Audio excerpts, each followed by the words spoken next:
بسم الله الرحمن الرحيم. الحمد لله رب العالمين، والصلاة والسلام على سيد الأنبياء والمرسلين أبي القاسم محمد خاتم النبيين وآله الطيبين الطاهرين المعصومين. أما بعد، فقد قال الله سبحانه في كتابه المبين وهو أصدق الصادقين: هل أتى على الإنسان حين من الدهر لم يكن شيئا مذكورا. صلاة.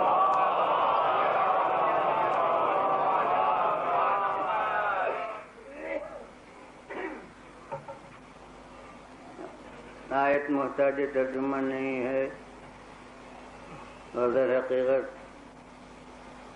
آیت کو عنوان بنانا صرف سورہ کی طرف ذہن کے منتقل کرنے کے لیے ہے،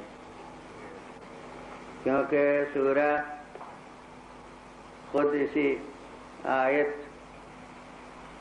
کے نام سے موسوم ہو گیا ہے. یعنی اس آیت کی ابتدا ہے ہل اتا سے، اور پورے سورے کا نام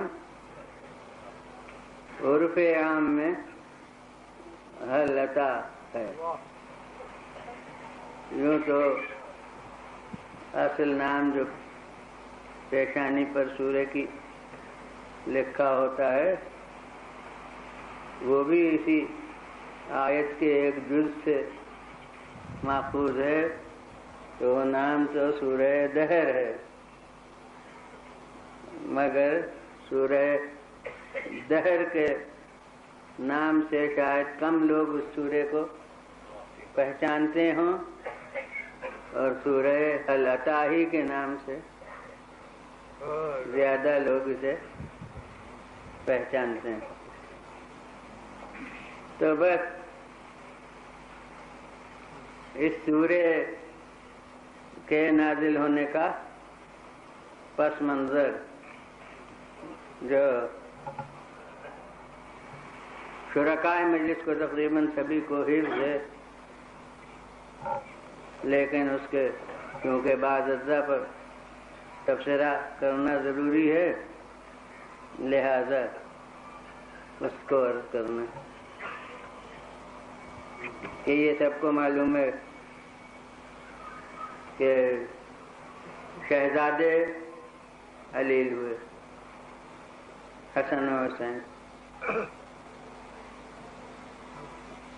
اور معلوم ہوتا ہے کہ بیماری کو طول ہوا. اب یہ چاہے روایت بتائے نہیں، مگر ہر ایک سمجھ سکتا ہے کہ صحت کے لیے نظر اسی وقت کی جائے گی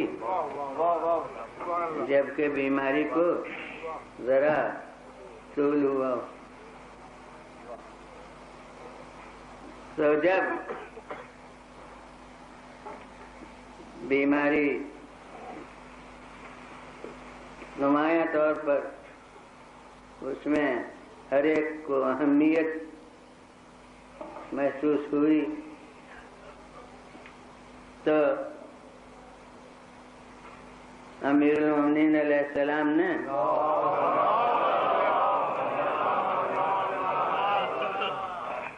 نظر فرمائی، اور میرا یقین ہے، ایمان ہے، بحد یقین ہے کہ وہ اگر صرف دعا کر دیتے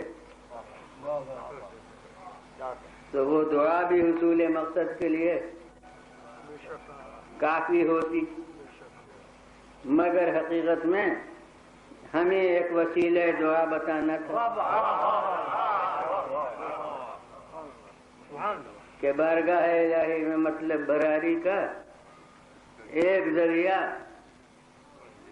یہ ہوتا ہے کہ تم کسی کار خیر کی نظر کرو کہ اگر یہ کام ہو گیا تو میں یہ کار خیر انجام دوں گا. اب پھر واقعے کو پورا بات کو کروں گا. میں نے عرض کیا کہ واقعہ معلوم تو سبھی کو ہے، اصل میں تو تبصرہ ہی کرنا ہے. اس کے بعد اجزا پر تو بہت سے آیات ہیں. ایک یہ جو خصوصیت سے کسی محل پر ہمیں معلوم ہے کہ نازل شدہ ہیں، مگر دنیا انہیں ایک عام وصف بنا دیتی. مگر کچھ آیات ایسے ہیں کہ خود مضمون آیت یہ بتاتا ہے کہ یہ کسی خاص واقعے سے متعلق ہے، یعنی وہ عام وصف اسے قرار ہی نہیں دیا جا سکتا. تو وہاں خود آیت تشنگی پیدا کرتی ہے شان نزول کے معلوم کرنے کی. یعنی خود قرآن اعلان کر رہا ہے کہ میں کافی نہیں ہوں اس کے سمجھنے کے لیے جب تک تحقیق نہ کر لو.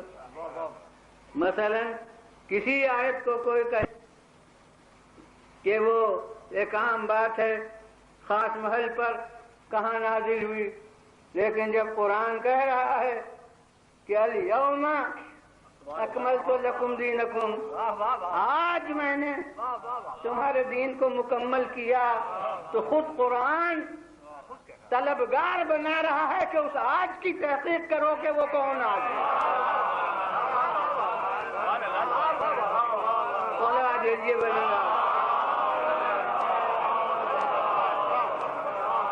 پھر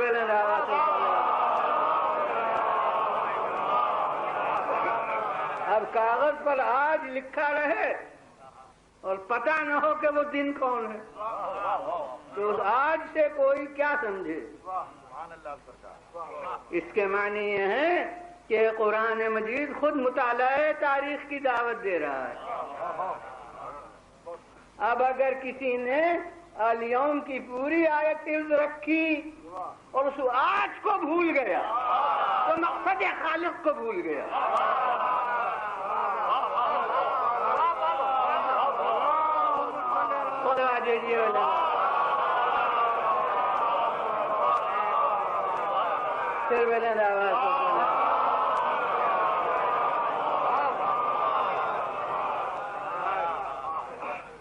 اسی طرح سے مثلا انما ولیکم اللہ ورسولہ والذین آمنوا الذین یقیمون الصلاة ویؤتون الزکاة وہم راکعون. تمہارا ولی اللہ ہے اور اس کا رسول ہے اور وہ مومنین ہیں. اب مومنین کی لفظ تو عمومیت رکھتی ہے، لوگ کہیں گے کہ بحمداللہ سبھی مومنین. اب اس کے بعد آیا الذین یقیمون الصلاۃ، وہ مومنین جو نمازی بھی ہیں. خیر وہ بقلم میں خود مومنین خارج ہو گئے جو اتفاق سے نمازی نہیں ہیں، مگر قرآنی تصور تو یہ ہے کہ مومن اگر ہے تو نمازی ضرور ہے، نمازی نہیں ہے تو مومن ہی کیسا ہے. لہذا ابھی اس صفت کو عام کو قرار دے سکتا ہے کہ جو یا نمازی ہوں وہ بھی سب مومنین بحمداللہ. تصور قرآنی تو یہی ہے کہ سب مومنین نمازی ہیں. اب بھی عام ہے وَيُؤْتُونَ الزَّكَاةَ، اور زکات دیتے ہوں. اب بھی سمجھ لیجئے کہ وہ تو جہاں جہاں حکم نماز ہے وہاں وہاں حکم زکوٰۃ ہے۔ اب چاہے ہمارے معاشرے میں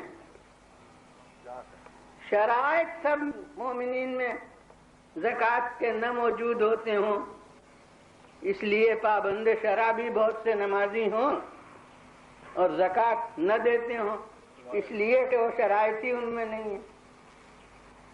مگر اب یہ دوسرا شعبہ ہے، اس کو تفصیل سے ذہنیت کرنا ہے کہ قرآن میں ہر جگہ حکم صلاۃ کے ساتھ تقریباً حکم زکوٰۃ ہے۔ اس کے معنی یہ ہے کہ قرآن کو تصور نہیں رکھتا ایک قلاش معاشرے کی جس میں پیسے ہی پاس نہ ہو، بلکہ اس کا تصور ایسے ہی معاشرے کا ہے جس میں ہر ایک کے پاس اتنا پیسہ ہو کہ وہ زکوٰۃ اس پر واجب ہوتی ہو۔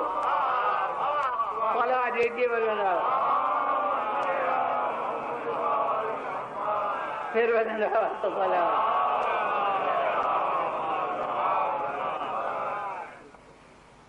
تو بہرحال جہاں تک کہ یؤتون زکا آیا ابھی تک عام سمجھ لیجئے، لیکن جب اس کے ساتھ آیا وہم راکعون، زکوٰۃ دیتے ہیں اس حالت میں کہ جو رکوع میں ہیں، تو اب تو میں ہر مکتب خیال کی فقہ کی کتابیں ڈھونڈ رہا ہوں، ورق گردانی کر رہا ہوں، اور کہیں مجھے نظر نہیں آتا کہ کوئی نماز کی قسم ایسی بھی ہوتی ہو جس میں حالت زکوٰۃ میں، حالت رکوع میں زکوٰۃ دینے کا حکم ہوا ہو۔ تو میں کہتا ہوں کہ اب وہم راکعون کی صفت نے بتا دیا کہ یہ وصف عمومی نہیں ہے، مد خصوصی ہے۔ کوئی خاص نمازی تھا اور کوئی خاص زکوٰۃ دینے والا تھا جس نے حالت رکوع میں زکوٰۃ دی، تو اب خود قرآن چشمہ بنا رہا ہے کہ اس ایک کا پتہ چلاؤں، اور جب تک کہ اس ایک کا پتہ نہیں چلاؤں گا تو اس وقت تک پہلا مولا معلوم ہو جائے گا، دوسرا مولا معلوم ہو جائے گا، لیکن قیامت تک کے لیے جو مولا ہے اس کا پتہ نہیں چلے گا۔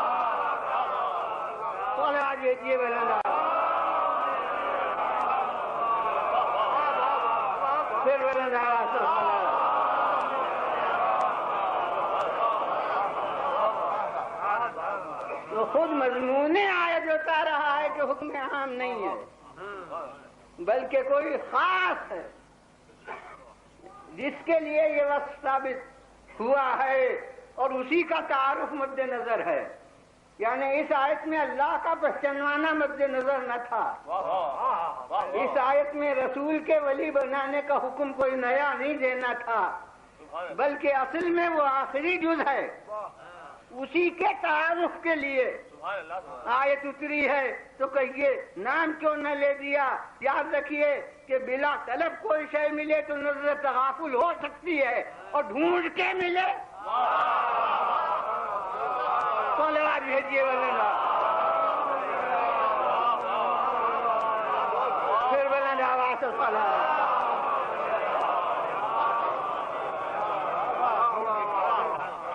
تو اب تلاش تو کرنا ضروری ہو گئی بضرورت فہم قرآن، اور چاہے یوں کہیے کہ بضرورت معرفت مولا۔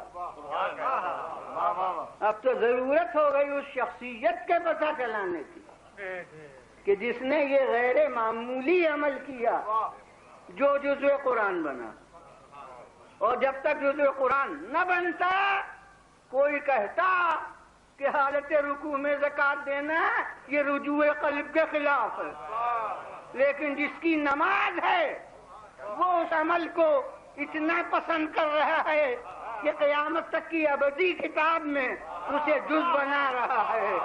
اب آپ رجوع قلب کے معیار کو زیادہ سمجھ سکتے ہیں یا جس کی نماز ہے؟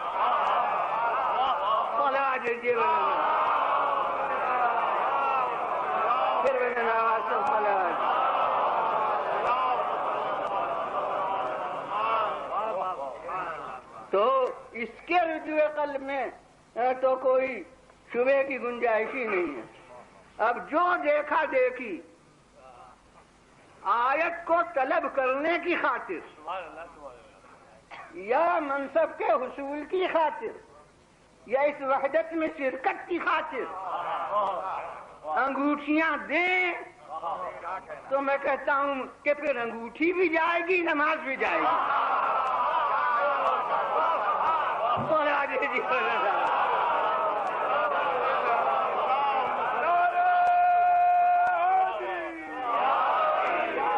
پھر میرا آواز تو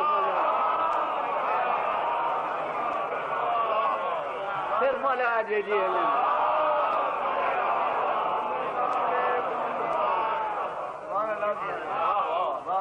تو ویسے ہی یہ صورت ہے کہ صاحب یہ جو وصف ہو رہا ہے سورے میں، اس کو خصوصی مدح جب تک نہ سمجھا جائے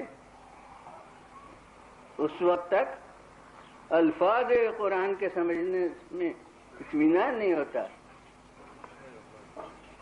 اب ایسا کوئی حکم نہیں ہے خاص کہ تم نظر کیے ہی کرو۔ میں سمجھتا ہوں کہ فیصدی کتنے بڑے پرہیزگار لوگ ہوں گے کہ عمر میں انہوں نے کبھی کوئی نظر نہیں کیے۔ نظر کرنے کا کوئی حکم نہیں ہے کہ تم نظر مانا ہی کرو۔ ہاں نظر کرو تو پھر وفا ضرور کرو، لیکن نظر نہ کرو تو کوئی ترک واجب کیسا ترک مستحب بھی نہیں ہے، نہ کوئی وجوبی حکم ہے نہ کوئی استحبابی حکم ہے کہ تم نظر ضرور مانو۔ جی نہیں، عمر بھر میں آدمی کوئی نظر نہ کی ہو، اس نے کوئی ذمہ داری اس کے وفا کی نہیں جب نظر ہی نہیں کی، تو نظر کرنا کوئی احکام اسلام میں نہیں ہے۔ تو یہی کوئی وصف عام نہیں کہ آدمی نظر ہی کرے۔ پھر نظر بھی کرے تو یہ سب اس پر گزرے کہ نظر جب پوری کرے تو کوئی یتیم بھی آئے، کوئی اسیر بھی آئے، کوئی مسکین بھی آئے، اور وہ پھر کھانا بھی انہیں کھلائے، تو ذرا بھی کوئی اگر فہم قرآنی میں عام سمجھ سے کام لے تو بھی اس کی سمجھ میں آئے گا کہ یہ تو کوئی خاص روداد ہے جو سنائی جا رہی ہے، یہ کوئی عام تعریفیں نہیں ہیں۔ لہذا آیت تو خود بتاتی ہے کہ کوئی روداد ہے۔ بس اب میری عادت نہیں ہے ممبروں پر چیلنج دینے کی،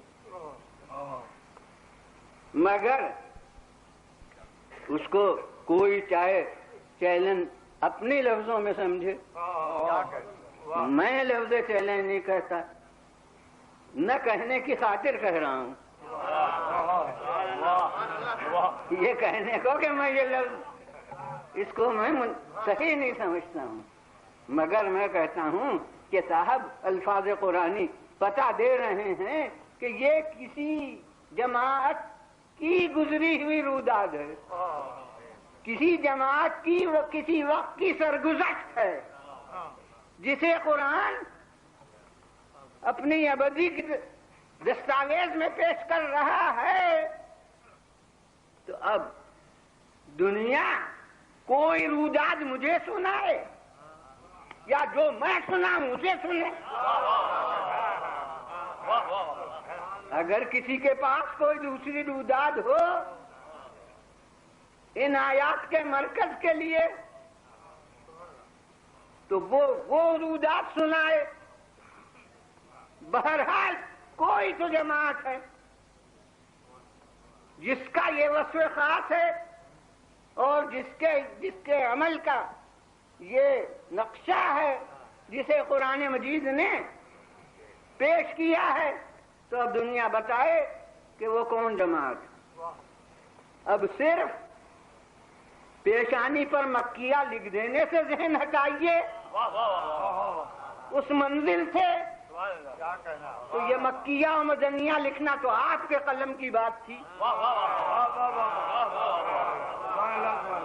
اب ہمیں تو سورے کے مضامین سے دیکھنا ہے کہ وہ مکیہ ہے یا مدنیہ ہے، اور نہ جانے آپ نے کس غرض سے مکیہ لکھ دیا ہو. صلوات بھیجیے بلندہ.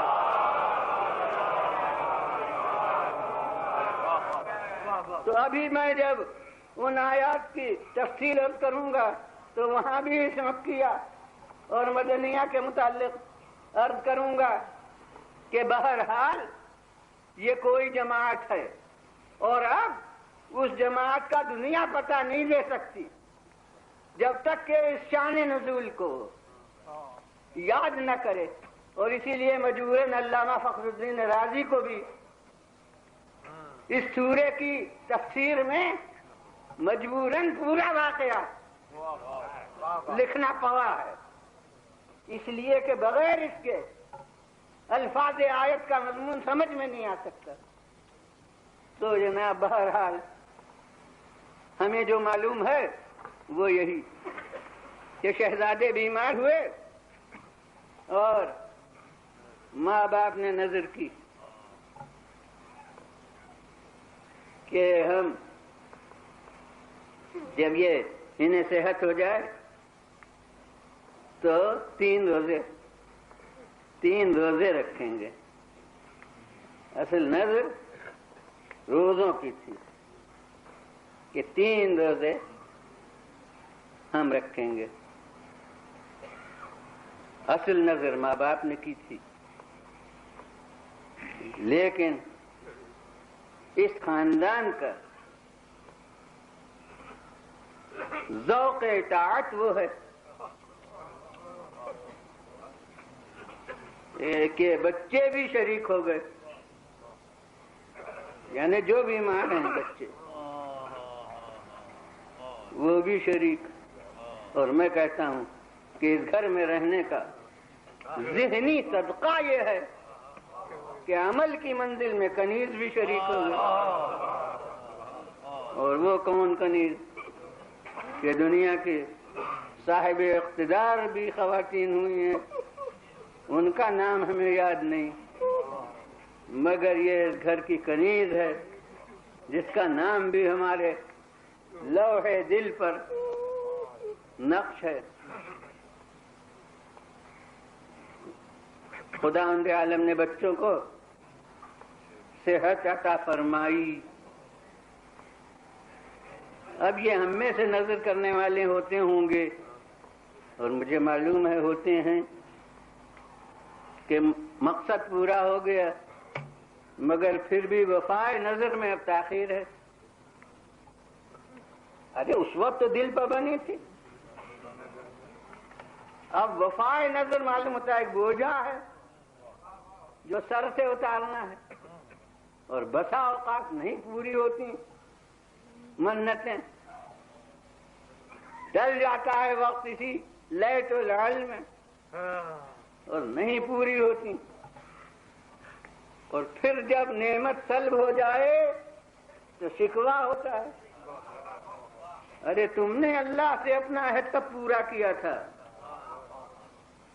جو تم اب اللہ سے کہتے ہو. وہاں تو کہہ دیا گیا کہ لئن شکرتم لازیدنکم، اگر شکر گزار ہوگے تو میں اور زیادہ عطا کروں گا، اور اگر تم نے کفران نعمت کیا تو پھر میری سزا بھی سخت ہے. تو کفران نعمت سے سلب نعمت ہوتا ہے. اب ہمارے یہاں کس طرح کفران نعمت ہوتا ہے وہ بہت تلخ حقیقت ہے جسے نیت کروں گا. تو حضور والا یہ اور لوگ ہوتے ہوں گے نظر کرنے والے. ایک نمایاں انتظار یہ ہے کہ ابھی تو صحت حاصل ہوئی ہے، اب قوت بھی تو آ جائے. نظر کے بعد قوت یاد نہیں تھی، وہاں صرف صحت کے اوپر مبنی کی گئی تھی نظر. لیکن ابھی ہوگا کہ ابھی تو کمزور ہیں، ابھی ذرا قوت بھی تو آ جائے. مگر یہ آل رسول ہے کہ اب صحت حاصل ہو گئی تو قوت آنے کا انتظار نہیں. وہ ابھی روایت سے پتہ چلے گا جو عرض کروں گا کہ کتنے کمزور ہیں ابھی بچے. کہ جناب اب گویا فکر ہو گئی نظر پورے کرنے کی. تو اب نظر پوری کرنے کے لیے روزوں کی نیت ہے. مگر روزوں کا لازمی جز افطار ہے. یعنی شرعاً کوئی جزو لازم نہیں ہے. ہمارے نزدیک وقت کے پورے ہونے سے روزہ پورا ہوتا ہے. کوئی افطار کرنے میں اس روزے کی خاطر جلدی کی ضرورت نہیں کہ دوڑیں کچھ کھا لیں نہیں تو کہیں روزہ نہ چلا جائے. چاہے جلدی میں روزہ چلا جائے مگر اس میں کوئی افطار میں اضطراب کی ضرورت نہیں کیونکہ وہ روزہ تو بہرحال مکمل ہو گیا وقت کے اوپر.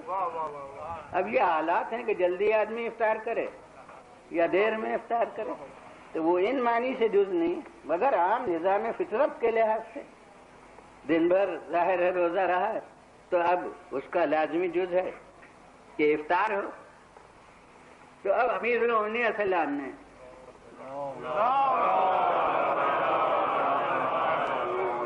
میں تو سمجھتا ہوں کہ ان روزوں کی رعایت سے کہ معلوم ہے کہ 3 دن کے روزوں کے ہمیں نظر لہذا روز کہاں جا کے انتظام کیا کریں گے. اب ایک ہی دفعہ 3 دن کے روزوں کے افطار کا سامان کر لیں.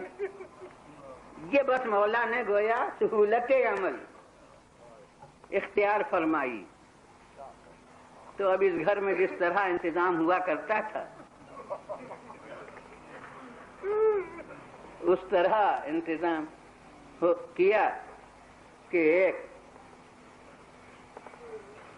یہودی کے یہاں تشریف لے گئے اور اس سے اجرت کے اوپر سوف حاصل کیا کہ یہ درست کیا جائے گا اور اس کی اجرت اتنی مقدار میں غلہ ہے اناج جو 3 دن کے روزوں کے افطار کے لیے کافی ہو. وہ جناب 3 دن بھر کا سوف کہ 3 دن میں وہ اس کو درست کیا جائے گا اور 3 دن کے افطار بھر کا غلہ یہ اس کی اجرت میں یہ لے کے تشریف لیا ہے. اور حضرت فاطمہ زہرا سلام اللہ علیہ کو سپرد فرما دیا اور اب 5 ہستیاں روزے دار ہو گئیں گھر میں جو ہیں. اب وہ کون کون کیا بتاؤں. کوئی گویا حد سے تجاوز سمجھے مگر میں کیا کروں جس حقیقت کی طرف میں توجہ دلانا چاہتا ہوں کہ ایک ہے حضرت علی ابن ابی طالب علیہ السلام, دوسرے ہیں حضرت فاطمہ زہرا سلام اللہ علیہا, تیسرے ہیں حضرت امام حسن, چوتھے ہیں امام حسین. یہی میں ذرا لرز رہا ہوں کہتے ہوئے کہ میں کیا کروں کہ یہاں 5 تن کی تعداد فضا کو ملا کے پوری ہوتی ہے. صلوات بھیجیے بلند پھر بلند آواز سے صلوات.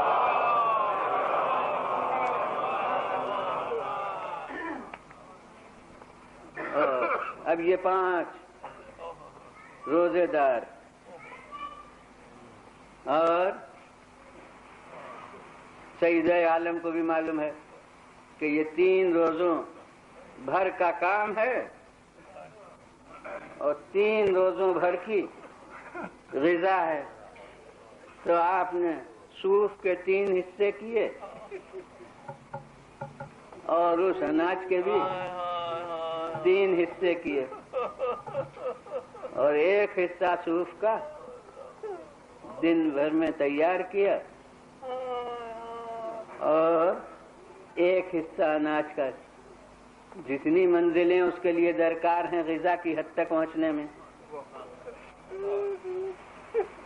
وہ سب حضرت فاطمہ زہرا سلام اللہ علیہا نے طے کی۔ اور اب یہ وہاں کے میرے ایک دن کے موضوع سے متعلق چند جملے ہیں جو عرض کر رہا ہوں کہ اب کون کہہ سکتا ہے کہ یہ غذا جو منہ تک جائے گی اس میں علی کی محنت نہیں شریک ہے یا فاطمہ زہرا کی محنت نہیں شریک ہے؟ یقیناً جو غذا منہ تک جائے گی اس میں مولا کا عمل بھی دخل رکھتا ہے، اور حضرت فاطمہ زہرا کی محنت بھی دخل رکھتی ہے، مگر بس تقسیم عمل کی مثال قرار دے دی ہے، پیش کر دی ہے کہ دیکھو عمل میں دونوں شریک ہیں، مگر تقسیم عمل ہے کہ گھر کے باہر کا جتنا کام ہے وہ علی کا عمل ہے، اور گھر کے اندر کا جتنا کام ہے وہ فاطمہ زہرا کا عمل ہے۔ اور یہی وہ مثالی معاشرہ تھا جس کے لیے ضرورت تھی کہ رسول کے کارخانے نبوت میں 2 آپس کے زوج ایسے ہوں کہ جن میں سے ہر ایک کا عمل ایک طبقے کے لیے مثال بن سکے، اور یہ اس وقت تک نہیں ہو سکتا تھا جب تک زوجین عصمت کے دائرے میں نہ ہوں، ورنہ ایک کا عمل نظیر بنے گا دوسرے کا مثال نہیں بنے گا۔ اس کے لیے ضرورت تھی کہ علی ہوں اور فاطمہ ہوں اور دونوں کی شادی ہو اور یہ دونوں ایک رشتے میں پرو جائیں۔ اور اب ایک اور حقیقت کی طرف آپ کو توجہ دلاؤں جو جانی پہچانی ہے کہ عبد المطلب تک ایک رہے تھے۔ ارے جب نور ایک تھا تو جدا جدا کہاں تھے؟ تو عبد المطلب تک ایک رہے تھے، عبد المطلب کے بعد تقسیم ہوئے اور پھر اس وقت کے بعد ایک ہو گئے۔ اس کے معنی ہے کہ الگ کیے گئے تھے فقط ملانے کی خاطر۔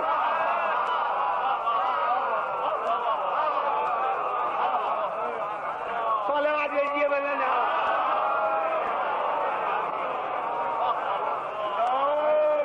پھر بلند آواز سے صلوات۔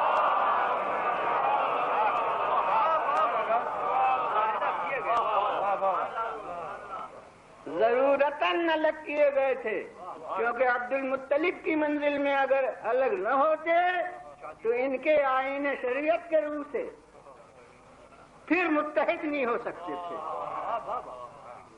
تو اس ضرورت سے نوع انسانی کے ہدایت منزلی کی ضرورت سے اس وقت سے پیش بندی خالق نے کی تھی، اس وقت سے الگ الگ کیا تھا۔ اس کو جو نور ایک چلا آ رہا تھا اس کو 2 ٹکڑوں میں تقسیم کیا تھا تاکہ ان کا 2 ہو کے 2 طبقوں کے لیے نظیر بن کے پھر متحد ہو جائے۔ صلوات بھیجیے بلند پھر بلند آواز سے صلوات۔ اور یہ جناب ہمارے ہندوستان کے دیہاتوں میں رواج ہے۔ ہم بھی تو جناب غفران مآب کے پہلے تو دیہاتی کہتے، نصیر آباد ضلع رائے بریلی ہمارا، جسے اب تک بھی کبھی کبھی وطن کہتے ہیں کہ وطن جانا ہے، تو نصیر آباد کو ہم لوگ سب وطن کہتے ہیں، تو وہ دیہاتی تو ہے، تو اس لیے دیہات کے تقاضے مجھے معلوم ہیں، دیکھے ہوئے بھی ہیں، اور اکثر لوگوں کو معلوم ہوں گے کہ جب شادی ہوتی ہے اور اس کا بلاوا جاتا ہے تو اس وقت میں کچھ افراد ہیں جن کو دونوں طرف کے شجرے معلوم ہیں، تو وہ پھر کئی پشتوں تک کا شجرا دونوں طرف کا کہہ کے بلاوا دیتے ہیں کہ وہ لڑکا جو فلاں کے بیٹے ہیں فلاں کے بیٹے ہو، وہ فلاں کے بیٹے ہو، اور وہ لڑکی جو فلاں کی بیٹی ہے اور فلاں، اس طرح کئی پشتوں تک۔ تو اب یہاں تو مجھے معلوم ہے کہ وہ کس قسم کے لوگ ہوتے ہیں، وہ پیشہ ور ہیں کہ جو مقرر ہیں اسی کام کے لیے، جب انہوں نے ہر خاندان کے حجرے ضرورتاً حفظ رکھے ہیں۔ اب یہاں تو درزی بن کے بھی ملک آیا کرتا، تو یہاں بھی ہر کام تو فرشتے ہی کیا کرتے ہیں، لہذا فرشتے جو آئے ہیں خالق کی طرف سے اس منزل کے اوپر، ان کو لڑکے کا خاندان بھی بتانا ہے اور لڑکی کا خاندان بھی بتانا ہے، مگر خاندان کے لیے اسے کہیں دور تک کا شجرہ حفظ نہیں کرنا ہے۔ جبرائیل امین یہی پیغام لاتے ہیں کہ زوج نورا من النور، پر نور کی نور سے شادی کر دیجیے، یعنی دولہا کا خاندان بھی نور ہے اور دلہن کا خاندان بھی۔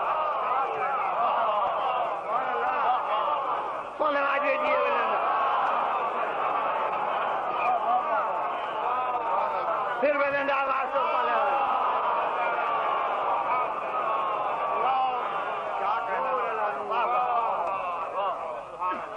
اور اسی لیے اس نور کا مظہر جو آخری آیا ہے اور جو ابھی پردے کے اندر ہے، اس کے پشت پر بقلم قدرت لکھا ہوا ہے کہ یریدون ان یطفئوا نور اللہ بافواہہم۔ ارے ان لوگوں نے بہت چاہا کہ اللہ کے نور کو بجھا دیں اپنی پھونکوں سے، مگر خدا کو اسے جسے باقی رکھنا ہو اسے قیامت تک باقی رہتا ہے، اور اس کی اتفاق سے آپ کو شوق ہے تاریخ نکالنے کا کہ تاریخ ولادت بھی نور تھی۔ صلوات بھیجیے بلند، پھر بلند آواز سے بولو۔ تو جناب والا،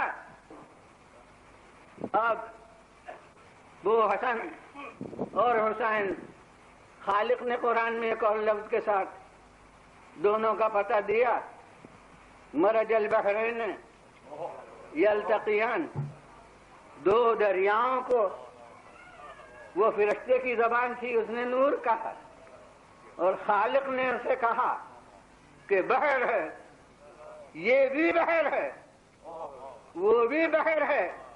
ہم تو ندیوں کے معنی میں دریا کہتے ہیں، مگر حقیقت میں فارسی اور عربی میں دریا اور بحر سمندر کو کہتے ہیں، یعنی نہ اس کی تھا کسی کو معلوم، نہ اس کی تھا کسی کو معلوم، نہ اس کے فضائل کی کوئی حد، نہ اس کے فضائل کی کوئی حد۔ تو اس نے خاندان دونوں کا بتایا نور، خالق نے دونوں کو بتایا کہ دونوں دریا، دونوں بحر، اور وہ لامحدود ذات عالم امکان میں اسے لامحدود دیکھ رہی ہے۔ اور اب جو برآمد ہیں نسل کے، تو یخرج منہم اللؤلؤ والمرجان، وہ موتی ہیں کہ جو برآمد ہوئے ہیں ان دونوں دریاؤں سے۔ تو اب اس میں وہ سب شریک ہیں اس عمل میں، یعنی وہ علی ہیں اور وہ فاطمہ ہیں، اور اب انہوں نے کردار کی منزل میں یہ مثال قائم کی کہ دیکھو، یہ نہ سمجھنا چاہیے کہ اسلام نے کسی ایک طبقے کو بیکار بنا دیا اپنے نظام کے روح سے، مگر ہر ایک کا کام اس کے نوعیت فرائض کے لحاظ سے۔ علی کا کام دروازے کے باہر تھا، گھر سے باہر، اور فاطمہ کا کام گھر کے اندر۔ اب جناب یہ دونوں کی محنت کا نتیجہ، اور دسترخوان بچھا اور افطار کا سامان آیا، وہ سامان کیا؟ یعنی وہی روٹیاں، اب اس کے ساتھ نمک ہو، جو ہو، کھجوریں ہوں، وہ تفصیل 60 کے جز کی نہیں آئی۔ بہرحال روٹیاں اسی اناج کی جو اس محنت کے نتیجے میں وہ سامنے آیا تھا کہ بس ادھر وہ دسترخوان بیچا، ادھر دروازے پر سے آواز آئی کہ انا مسکین من مساکین المدینہ، میں ایک مسکین ہوں، غریب ہوں، مدینے کے غریبوں میں سے، بھوکا ہوں، کیا میرا شکم سے کیا جائے گا؟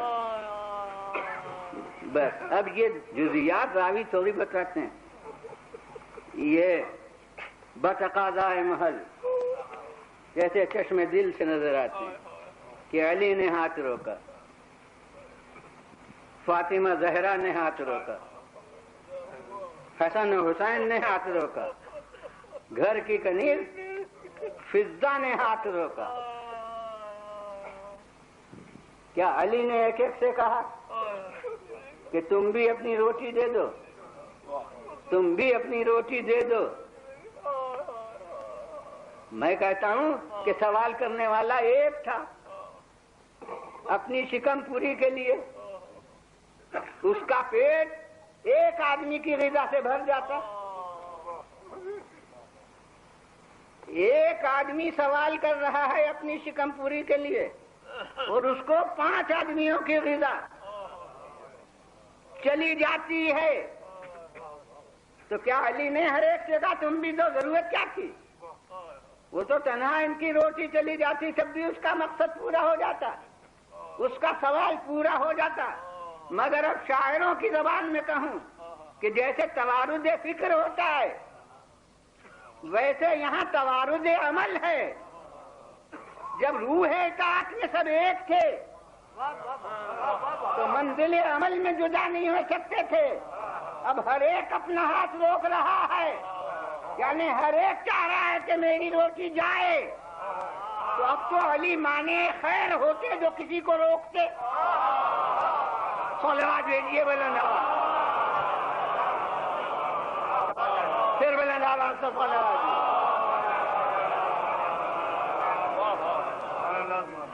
نتیجہ یہ ہے کہ ایک روٹی کے سائل کو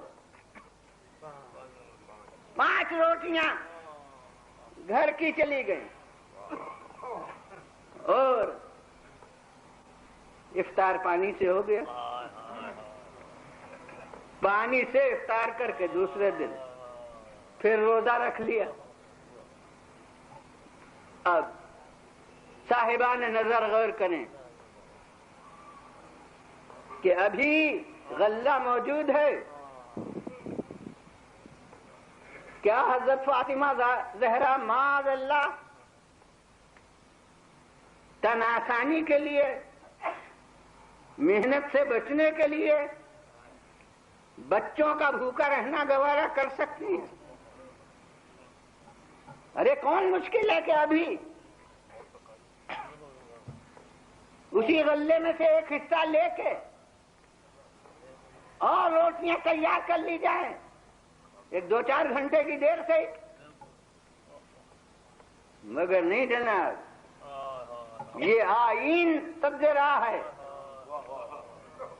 کہ وہ غلہ آیا ہے بطور اجرت، لہذا جتنا عمل ہوا ہے وہی ہماری ملکیت ہے۔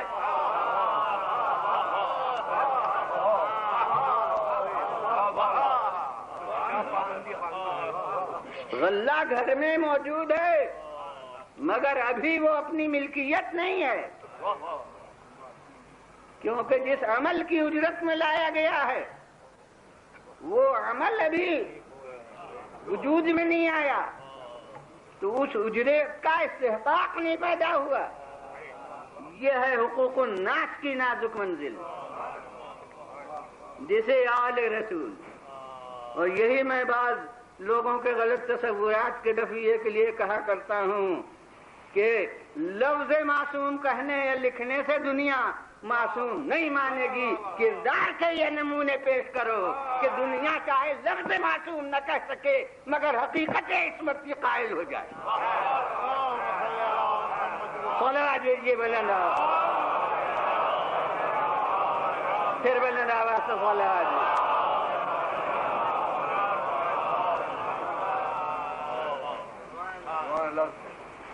اب ظاہر ہے کہ دوسرا روزہ ہے بغیر غذا، اور پھر وہی سب منزلیں عمل کی طے ہوتی ہیں۔ تو امیر المومنین ایک ساتھ لا چکے ہیں، مگر فاطمہ زہرا کو تو اب آج کے حصے کا عمل کرنا ہے، لہذا پھر ایک دوسرا حصہ صوف کا آج تیار کیا گیا، اور ایک دوسرا حصہ جو غذا کا تھا اس کو تیار کیا گیا، اور اب افطار کا وقت آیا، اور اب جب افطار کے لیے غذا سامنے آتی ہے تو دروازے پر سے آواز آتی ہے کہ انا یتیم من یتام المدینہ، میں ایک یتیم ہوں مدینے کے یتیموں میں سے۔ اب آل رسول یتیم کی آواز سنیں اور انہیں قرارا ہے۔ اور جناب جو پہلے دن ہوا تھا وہی آج پھر ہوا کہ پھر یہ روٹیاں سب چلی گئیں اس یتیم کو، اور پھر پانی سے افطار ہوا، اور اب ہے تیسرا روزہ۔ تو ہر ایک اندازہ کر سکتا ہے کہ ہر روزے میں بھوک اور پیاس نہ سہی، حالانکہ بغیر غذا پانی جو ملے اس سے بھی تسلی نہیں ہوتی ہے، مگر غیر بھوک تو یقیناً دوسرے روزے میں پہلے روزے سے زیادہ، اور دوسرے روزے کے بعد تیسرے روزے میں اس سے زیادہ۔ اور اب آج جو دسترخوان بچتا ہے تو آواز کیا آتی ہے؟ میں کیا کہوں، کوئی روایت نہیں ہے جو میں مسترد کروں۔ قرآن مجید کی آیت ہے، اور شعراء سب شاید نہ مگر ادیب بھی ہوں گے، معنی بیان میں ایک صنعت ہے، لف و نشر مرتب، یعنی چند چیزیں ایک ساتھ اور ان کے متعلقات اسی ترتیب سے۔ ایک لف و نشر غیر مرتب بھی ہوتا ہے کہ وہ ان چند چیزوں میں کوئی پہلے اور کوئی بعد اور یہ بغیر اس ترتیب کے آ جائیں چند چیزیں، لیکن جب اسی ترتیب سے ہو تو اسے لف و نشر مرتب کہتے ہیں۔ جیسے پانی اور بجلی دو نام ایک ساتھ لیے اور پھر کہا برس رہا تھا، اس کا برسنا اور اس کا چمکنا۔ اب وہ برسنا متعلق ہے اس پہلے سے جس کا نام لیا تھا پانی، اور وہ چمکنا متعلق ہے اس دوسرے سے جس کا نام ہے بجلی، تو یہ لف و نشر مرتب ہے۔ تو اب یہاں جس ترتیب سے عمل ہوا تھا اس ترتیب سے قرآن میں اس کا بیان ہوا ہے۔ یطعمون الطعام علی حبہ مسکینا ویتیما واسیرا،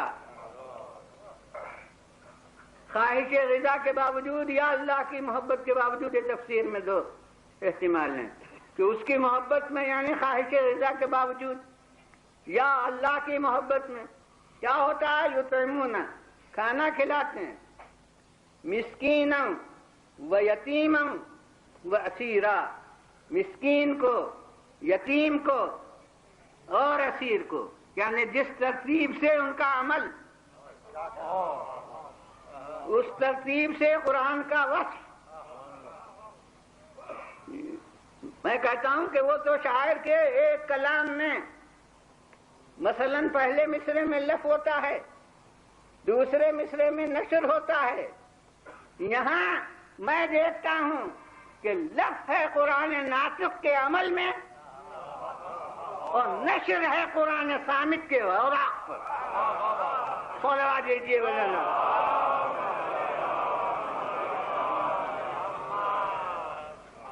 یعنی جس ترتیب سے وہاں عمل ہے، اب ظاہر ہے کہ علم الہی زمانے کے لحاظ سے وقوع کا محتاج نہیں ہے، مگر علم ہوتا تو ہے بربنائے واقعہ. زمانہ یہ نہیں ہے کہ پہلے نہ معلوم ہو، جب دیکھیں تو معلوم ہو. وہ ازل میں علم ہے مگر ہوتا ہے بربنائے واقعہ. تو میں کہتا ہوں کہ لوح محفوظ میں جیسے آیتیں بہ رہی تھیں ان کے عمل کو سامنے رکھ کر، پہلے مسکین کو دیا تو لوح محفوظ میں آیا مسکینن، اور دوسرے دن دیا یتیم کو تو لوح محفوظ کی لفظ آئی یتیمن، اور تیسرے دن دیا اس تیسرے کو تو آیت آئی وسیرا. یعنی ان کا عمل ہے اور قرآن کی آیت میں اضافہ ہو رہا ہے قلم قدرت سے. بولوا دیجیے بولنا، پھر بولنا آواز تو بولوا دیجیے. مگر اب ایک پہلو پر توجہ دلانا ہے، وہ کسی ماحول کا پابند نہیں ہے. جو حقیقت ہو وہ کسی خاص ملک سے تعلق نہیں رکھتی. قیمت تو عملی اس کی بہت زیادہ ہمارے ملک میں ہے، مگر جو پہلو ہے حقیقت کا وہ کسی ملک سے مخصوص نہیں ہے. میں کہتا ہوں کہ دوسری منزل میں ارتقا دکھا سکا اپنی لفظوں میں. پہلے دن مسکین آیا تھا، دوسرے دن یتیم آیا. میں نے کہا کہ بھلا آل محمد یتیم کی آواز سنے اور قرار آئے.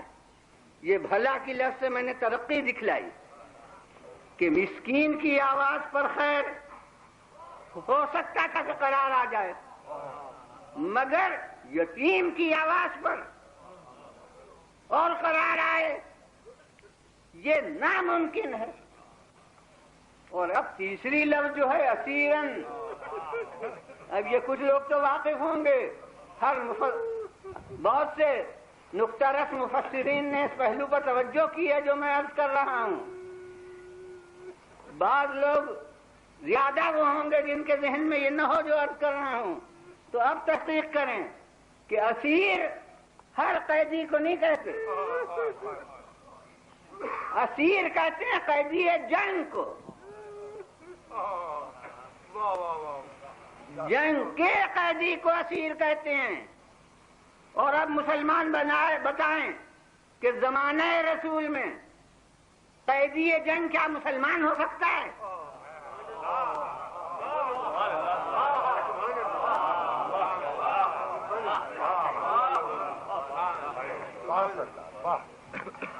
اسیر کے معنی ہیں قیدی جنگ. اس سے ایک حقیقت کا پتہ چلتا ہے، پہلے دن مسکین تھا، دوسرے دن اسیر تھا، اور بھوک کا طوفان بہوا ہے، مگر وہ سب حقوق ایمانی کا امتحان تھا. اور آخری دن جب خواہش غذا معراج کمال پر ہے تو آج حق انسانی کا امتحان ہے، حق ایمانی کا نہیں.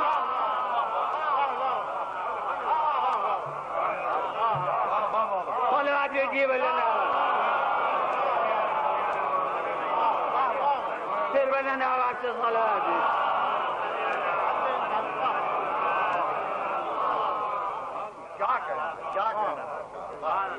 اور جس طرح اس یتیم کی آواز سن کے ہاتھ نہیں رکے تھے، جس طرح مسکین کی صدا سن کے قرار نہیں آیا تھا، اسی طرح آج اس صاحب حاجت انسان کی آواز سن کے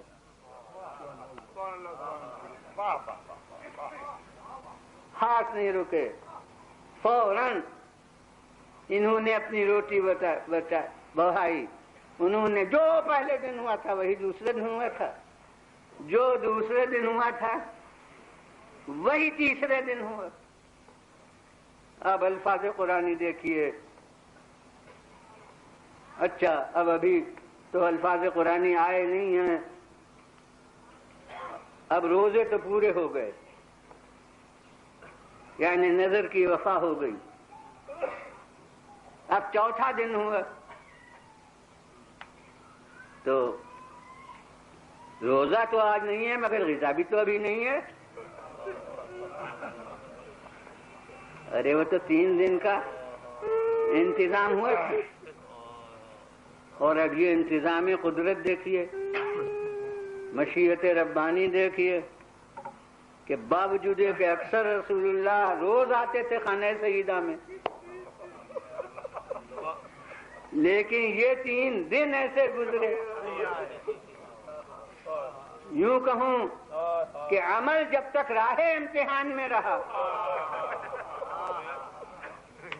اس وقت تک رسول بھی بیت الشرف میں تشریف نہیں لائے. اب چوتھے دن حضرت پیغمبر خدا صلی اللہ علیہ وآلہ وسلم خانہ حضرت فاطمہ زہرا میں تشریف لائے. تو یہ تہذیب ہے خاندان رسالت کی کہ رسول ہمیشہ اذن مانگتے تھے، اذن مل کر جب ملتا تھا تو تشریف لاتے تھے.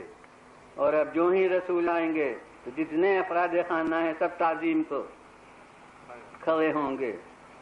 تو اب علی تعظیم کو کھڑے ہوئے، حضرت فاطمہ زہرا سلام اللہ علیہا تعظیم کو کھڑی ہوئی، اور وہ دونوں بچے جو ابھی بیماری سے اٹھے تھے اب وہ تعظیم کو کھڑے ہوئے. تو جو غیر معمولی چیز ہوتی ہے وہی جزو تاریخ و حدیث بنتی ہے کہ اب بچے جو کھڑے ہوئے تو یہاں میں سمجھتا ہوں کہ رسول کی نگاہ علی کے چہرے پر بعد کو گئی، فاطمہ زہرا سلام اللہ علیہا کے چہرے پر بعد کو گئی. مگر جو جزو روایت بنا معلوم ہوتا ہے کہ پیغمبر کی نگاہ پہلے بچوں کے پیروں کی طرف گئی.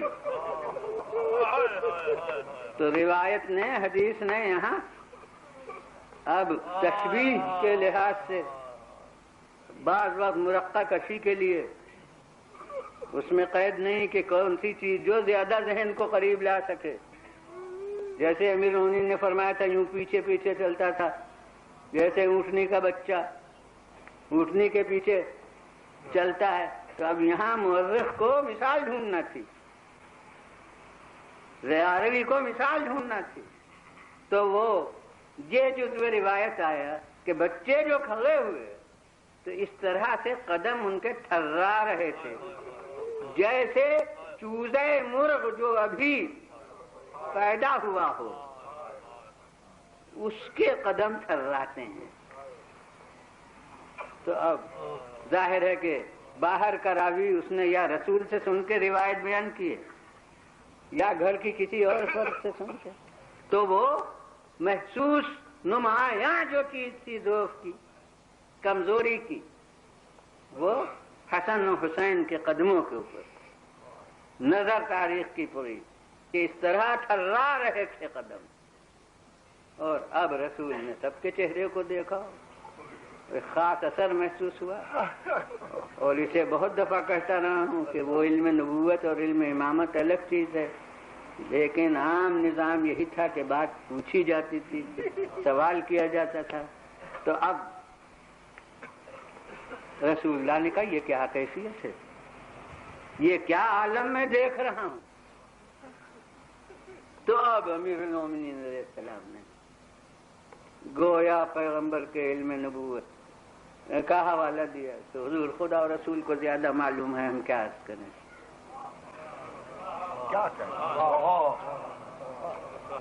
اب اس کیفیت کو سن کے آپ پر اثر ہوتا ہے تو رسول کے دل پر کیا گزری. اور آپ ذرا خاموش ہوئے تو اب جبرائیل امین بسم اللہ سمیت 31 آیتیں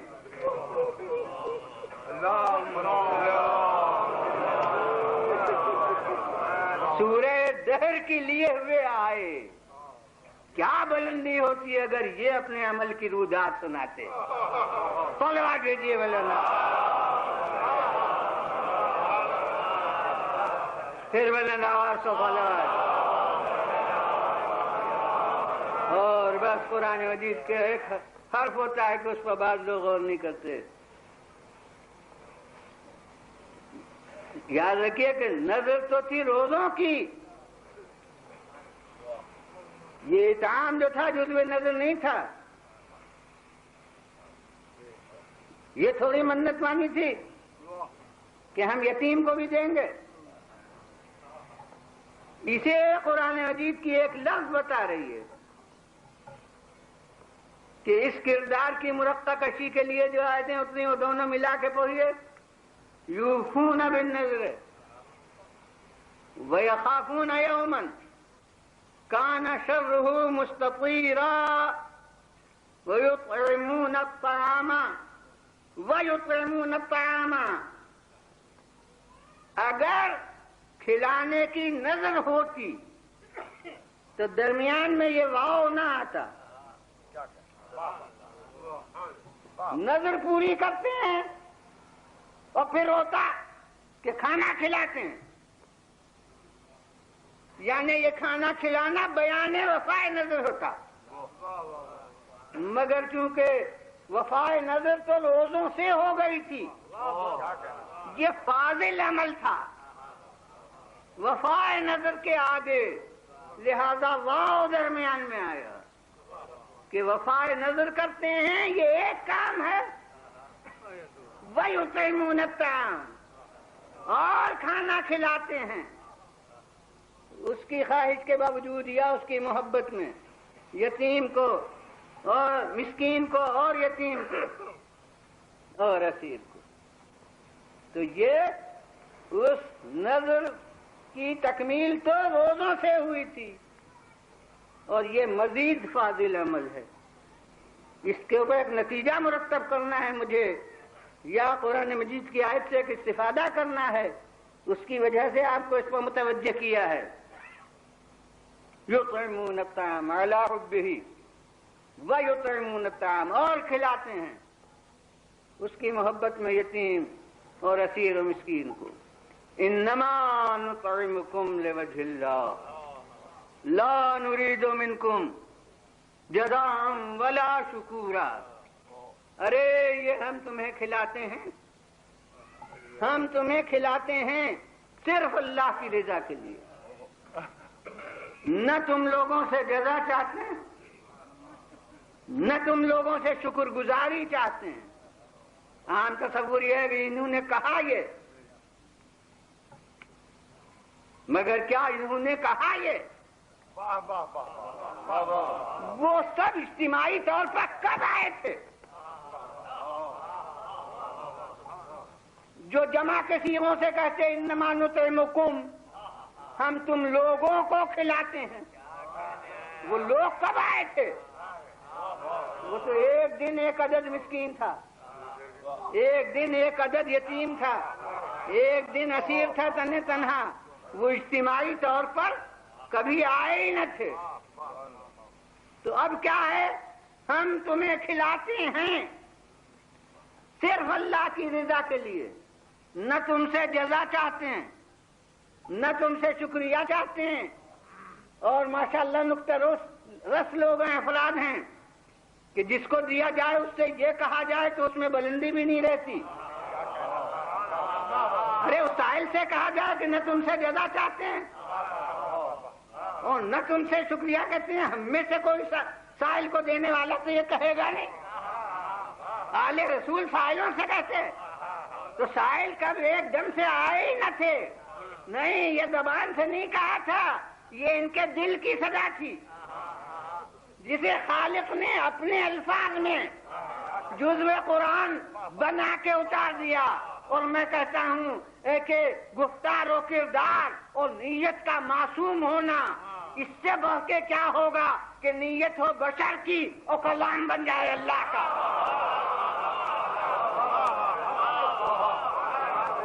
صلوات بھیجیے بلند آواز۔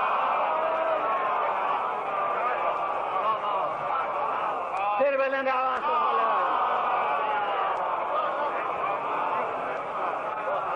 انما نطعمکم لوجہ اللہ، ہم تمہیں صرف خدا کی مرضی کے لیے دیتے ہیں۔ یہ ہر دن ان کے دل کی آواز تھی جسے اللہ نے قرآن بنا کے اتار دیا۔ اب خدائے عادل، اس کے عدل کا کیا تقاضا ہے؟ انہوں نے کہا تھا کہ تم سے نہ جزا چاہتے ہیں نہ تم سے شکریہ چاہتے ہیں۔ کس کے لیے کر رہے ہیں؟ خدا کے لیے۔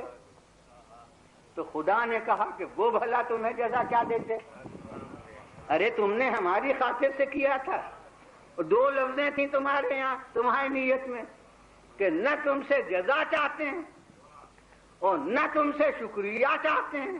تو اب تو صحیح جو میں جزا بھی دوں اور پھر شکریہ بھی ادا کروں۔ صلوات بھیجیے بلند آواز۔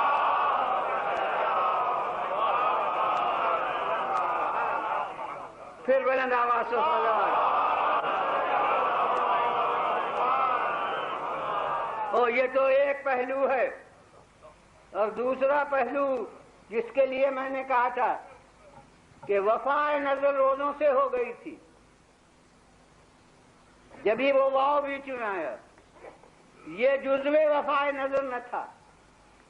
قرآن مجید نے جزا میں جنت کی نعمتوں کو سمیٹ کر پیش کر دیا۔ کسی جگہ قرآن میں یکجائی طور پر یہ نعمتیں مسلسل تابع و توڑ نہیں بیان ہوئی ہیں۔ جتنی نعمتوں کے خزانے ہیں جنت کے، سب انواع و اقسام، ایسے قصر اور ایسے چشمے اور ایسے کھانا، ایسی غذا اور ایسا لباس اور ایسا جو کچھ بھی نعیم جنت ہے، سب کو سمیٹ کر رکھ دیا گیا۔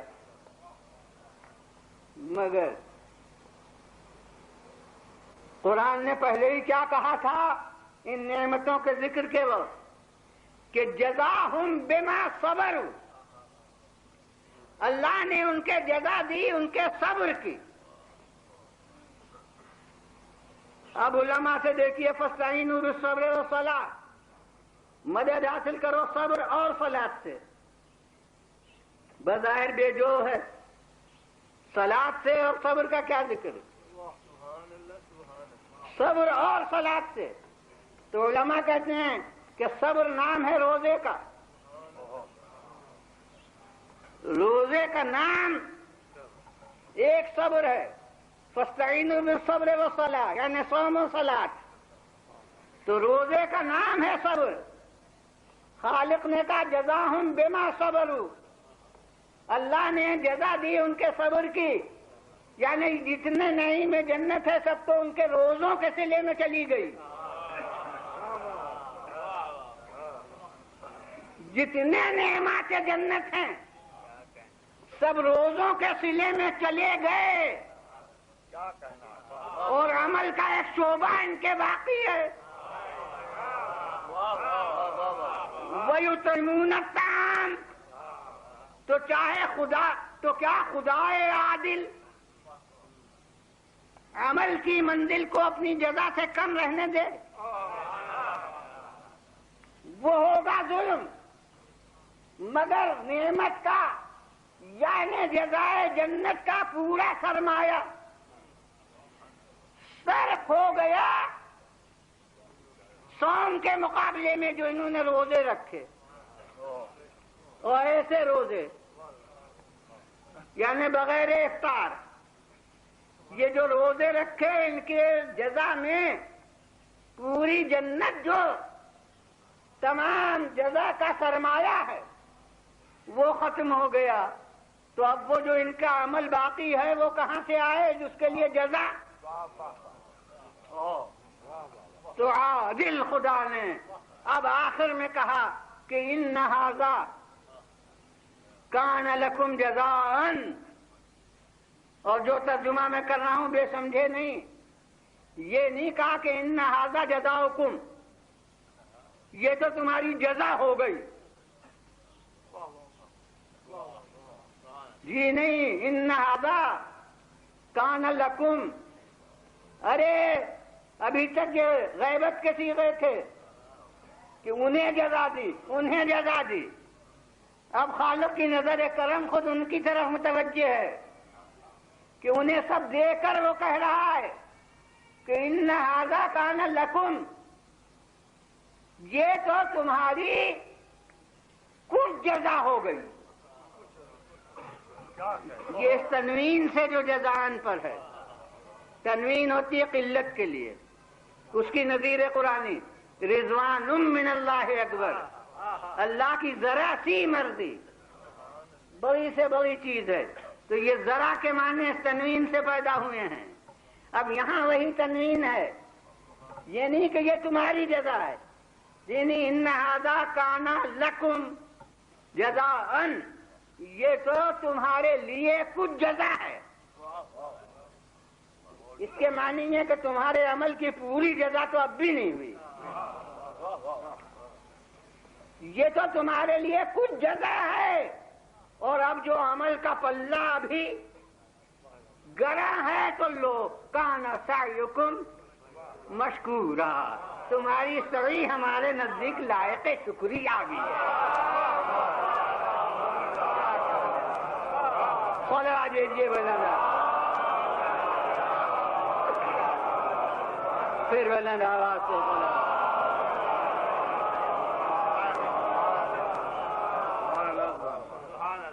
بس جناب علماء نے نکتہ رسی سے کام لے کر غور سے دیکھ کے کہا ہے کہ سب نعمتیں جنت کی سمیٹ کر اکٹھا کر دی گئی ہیں سورہ دہر میں، مگر نعمات جنت میں اور جگہ ذکر ہے، اس سورے میں حور کا ذکر نہیں۔ لباس ہے، چشمے ہیں، قصور ہیں، مگر اس سورے میں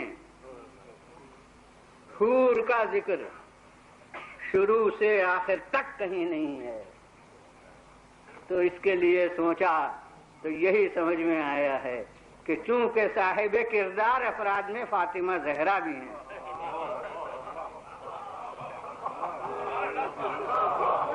اس لیے بلاغت قرآنی کے خلاف تھا۔ صلوات بھیجیے بولو،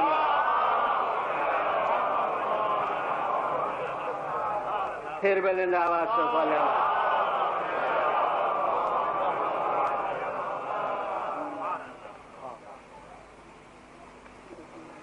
بس جناب، اب جتنا تبصرہ مجھے کرنا تھا اس میں وقت مجلس کا گویا ایک ہی منقبت کے ذکر میں ایک روایت میں ختم ہو گیا۔ اب بس میں تو اب یہ کہوں گا کہ یہ کچھ ان کی تاریخ زندگی سے یہ 3 دن کی خصوصیت کچھ وابستہ ہے۔ باب فضائل میں یہ 3 ہیں روزے، اور باب مصائب میں وہ 3 دن ہیں کربلا والے۔ ان 3 دن میں کم سے کم بیچ میں پانی تو مل رہا تھا،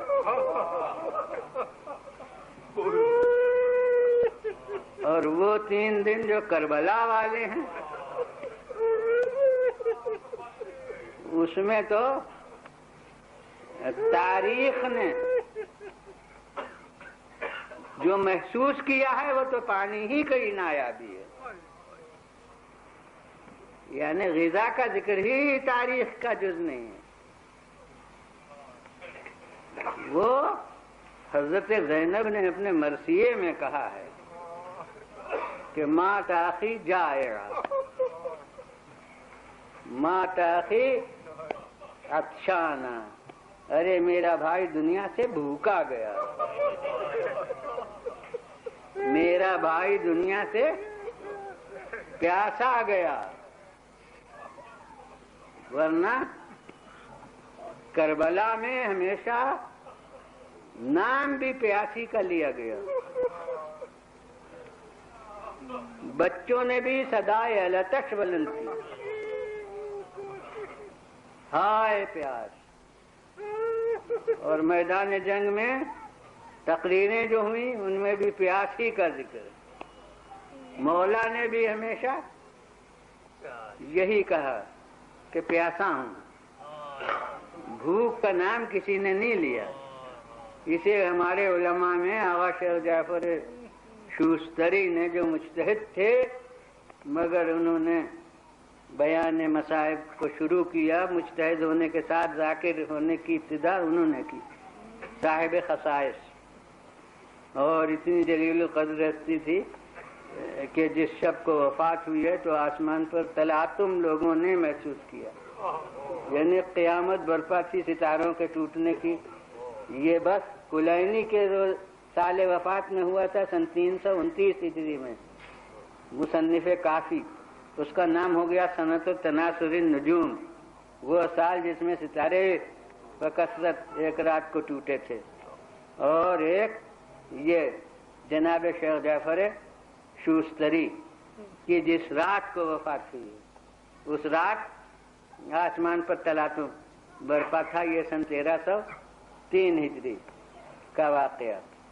تو بڑی جلیل القدر ہستی تھی، انہوں نے خصائص میں لکھا ہے کہ ہمارے مولا جس طرح 3 دن کے پیاسے تھے، اسی طرح 3 دن کے بھوکے بھی تھے، بلکہ شاید پانی سے پہلے غذا مفقود ہو، لیکن کربلا میں سوال آب تو طرح طرح ہوا، لیکن سوال غذا ایک دفعہ بھی نہیں ہوا۔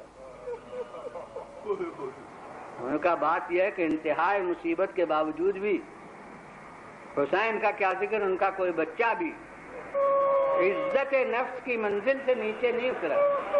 پانی کا مانگنا عیب نہیں ہے،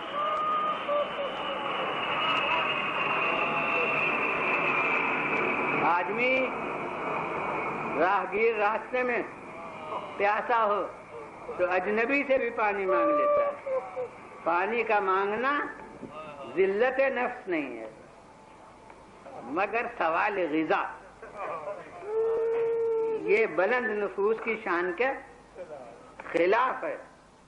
کربلا کے میدان میں پیاس کا نام لیا گیا، بھوک کا نام کبھی نہیں لیا گیا۔ یہاں تک تو انہوں نے فرمایا ہے، اور میرا ضمیر کچھ آگے بھی کہتا ہے، میرا ضمیر یہ کہتا ہے کہ پانی بھی اگر ان کا جمع کردہ ذخیرہ ہوتا تو شاید مولا نہ مانگتے، چونکہ اللہ کی بہائی ہوئی نہر سامنے تھی۔ تو یہ پانی کا سوال نہ تھا، حقوق انسانی کے لیے احتجاج تھا۔ یہی اصحاب نے تقریروں میں کہا ہے کہ ارے یہ نہر بہہ رہی ہے، اس میں سے نجس جانور تک آ کے غذا حاصل کرتے ہیں اور نہاتے ہیں، اور یہ رسول کا نواز ہے۔ تو یقیناً پانی طرح طرح سے مانگا، اور اب آپ کے سامنے تو واقعات ہیں۔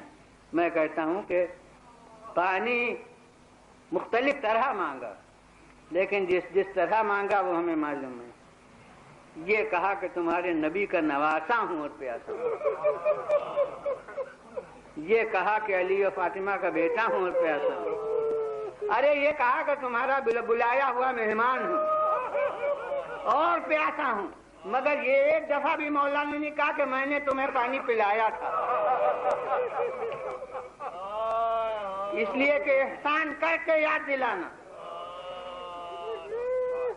یہ بلند ظرفی کا تقاضا نہیں ہے، یہ تو کسی بچے نے کے آنکھیں نہیں کہا، کہ ہم نے انہیں پانی پلایا تھا، یہ کیسے لوگ ہیں کہ ہمیں نہیں دیتے پانی؟ سکینہ تک نے نہیں کہا۔ یہاں تو احسان کیا جاتا تھا بھول جانے کے لیے، اسے یاد دلانا تھوڑی، وہ ہم نے کسی صلے کی امید میں تھوڑی کیا تھا۔ اور اہل عزا ہر طرح پانی مانگا، بلکہ جب سوال آب میں اپنی زبان نے کام نہ کیا تو بے زبان کی زبان سے بھی کام لیا، مگر یہ سوال غذا نہیں کیا۔ ہاں، زینب کبریٰ نے مرثیہ میں کہا، اور اہل عزا وہ تو میں نے کہا کہ وہ 3 دن تھے، اور یہ 3 دن کربلا کے بھی، مگر یہ 3 دن تو 7ویں سے اور 10ویں تک ہیں۔ اب زینب کبریٰ کب تک پیاسی رہیں؟ جناب ام کلثوم کب تک پیاسی رہیں؟ اور اہل عزا علی اصغر کی حد عطش بتا سکتا ہوں، مگر سکینہ کب تک پیاسی رہیں؟ کوئی کہے کہ کب حد عطش، میں کہتا ہوں جب تیر آیا، تیر سے دور بڑھائی ہوئی، تیر سے سمجھیے پیاس بھی بجھ گئی، لیکن سکینہ کب تک تشنہ لب رہی؟ سال گزشتہ کی آج کی مجلس میں عرض کر چکا ہوں گا کہ مجھے تو تاریخ میں پتہ ہی نہیں لگتا کہ کھانا کب آیا اور پانی کب آیا۔ میری تو سمجھ میں یہی آتا ہے کہ بس جو پہرا بیٹھا تھا وہ اٹھ گیا، کیونکہ وہ شیر نہیں رہے جن کا ڈر تھا۔ اب فرات بہ رہی ہے سامنے، جس پیاسے کا دل چاہے جا کے پانی پی لے۔ پھر کبھی غذا بھی آئی ہوگی جب فرصت ہوئی ہوگی، کبھی پانی بھی آیا ہوگا، مگر کب آیا میں یہ نہیں بتا سکتا، جزو تاریخ نہیں ہے، ایک عام روایت ہے، وہ جو آپ سنا کرتے ہیں وہ کہیں تاریخ میں ہے نہیں کہ کب آیا۔ اور میرے سامنے تو ایک دلدوز پہلو ہے کہ جو پیاسوں کی طرف آگ بھیجیں گے وہ بھلا پانی بھیجیں گے۔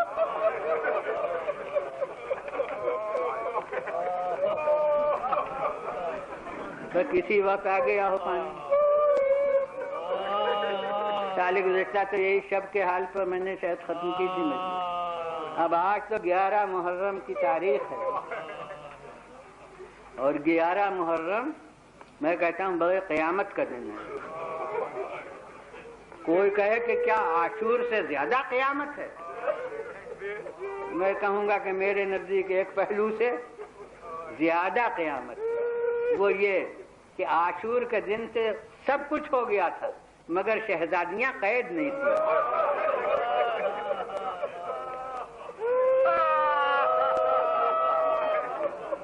اور آج 11 محرم کو پہلا دن ہے کہ شہزادیاں اب قید ہو چکی ہیں، اور بس اب آخری جز ہے کہ یہ اور قیامت ہے کہ آج کربلا سے روانگی بھی ہے۔ کوئی کہے یہ کون خاص قیامت ہے؟ ارے پہلے مدینے سے روانگی ہوئی تھی، پھر مکے سے روانگی ہوئی۔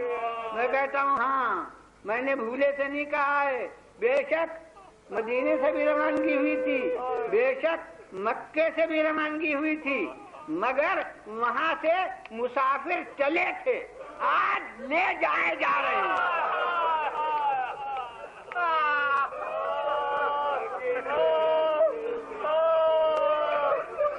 اب آپ نے محسوس کیا کہ کیا قیامت ہے، اور جب لے جائے جا رہے ہیں تو کدھر سے؟ سنی ہوگی آپ نے، روایت مشہور ہے کہ جنگ خیبر میں رئیس یہود کی بہن قید ہو کر رسول کے سامنے آئی۔ کوئی درست مزاج آدمی نہیں لایا تھا، جناب بلال کے ساتھ آئی، مگر پیغمبر نے محسوس کیا کہ کچھ خاص تغیر ہے، بیتاب ہے خاتون۔ پیغمبر نے فرمایا کیوں، تمہارے ساتھ کیا کوئی زیادتی ہوئی ہے؟ دیکھیے قیدیوں سے یوں دلجوئی سے بات ہوتی ہے، تمہارے ساتھ کوئی تشدد ہوا؟ اس نے کہا حضور جھوٹ نہیں بولنا ہے، میرے ساتھ کوئی تشدد نہیں ہوا ہے، مگر مجھے ادھر سے لائے ہیں جدھر میرے بھائی کا لاشا تھا، اس کی وجہ سے مجھ پر یہ تغیر ہے۔ بس مجسم خلق عظیم کی تیریوں پر بل آ گئے۔ فرمایا بلال بہت سخت دل ہو، کوئی عورتوں کو ادھر سے لاتا ہے جدھر عزیزوں کے لاشیں ہوں۔ اب میں کہتا ہوں کربلا میں کون تھا جو اتنا ہی کہتا کہ ارے زینب کو چاہے لے چلو مگر ادھر سے نہ لے چلو جدھر حسین کا لاشا ہے۔ اب اہل عزا کس مقرر میں دم ہے کہ وہ اپنے الفاظ سے اس واردات قلب کی ترجمانی کر سکے۔ جب لیلا کی نگاہ ہو علی اکبر کا لاشا ہو، جب بیوہ حسن کی نگاہ ہو قاسم کا لاشا ہو، جب ام کلثوم کی نگاہ ہو اور ابو الفضل العباس کا لاشا ہو، اور اہل عزا ذرا دلوں پر ہاتھ رکھیے کہ ایک بیوی تو اپنے چاند کو ڈھونڈتی ہی رہ گئی، وہ کون رباب ہے جس کے چاند کو مولا نے خاک میں چھپا دیا تھا۔ بس اہل عزا آپ کہیں گے بھئی یہ آخری جملے نہیں تو مجلس ختم، کہ سب نام لیے ایک نام تو لیے ہی نہیں۔ میں کہتا ہوں بخدا زینب کا کارنامہ ہے کہ اس موقع پر زینب کی نگاہ حسین کے لاشے پر نہیں ہے، زین العابدین کے چہرے پر ہے۔ کہتی ہے بیٹا یہ کیا عالم ہے، معلوم ہوتا روح جسم سے مبارکت کر جائے گی۔